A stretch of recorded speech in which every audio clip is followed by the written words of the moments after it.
It was my first day as a teacher, but before I even started class, my students had already pranked me, but what they didn't know was that my real identity was a Navy SEAL operator, and the class I was assigned to was the most infamous one in the whole school. They had already scared away 20 teachers before me, but I believed I could get them back on track. The next day, I walked straight into the classroom. Good morning!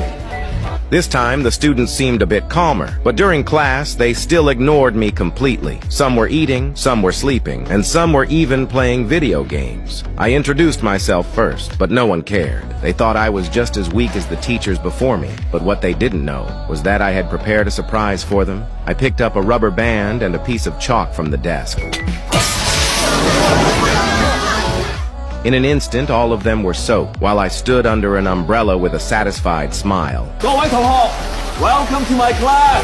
Even though I gave them a good lesson, they still had no interest in studying. To change them, I first allowed them to smoke in class, and announced that whoever correctly answered 3 of my questions could leave immediately. I asked one student to hand me a pack of cigarettes, then asked them what ingredients cigarettes were made of. 尼古丁你未舉手尼古丁仲有呢燒油 Any more? 同埋一氧化碳中 Tony answered all the questions correctly and walked out under the jealous eyes of everyone else. Everyone got excited. They all wanted to be the next one to leave. But that scene was noticed by the principal in the distance, and he clearly wasn't happy about it. But I didn't care at all. I kept teaching with my open and free methods, and continued explaining the components and dangers of tobacco. Gradually, the students began to enjoy my class. The next day, the student who loved smoking suddenly disappeared. I learned he had been working for a gang, so I went to get my student back. But they were extremely violent fighters, and when they saw I wasn't tall, they told me to get out. But when I heard my student crying for help inside and saw how terrified he was, I didn't hesitate for a second.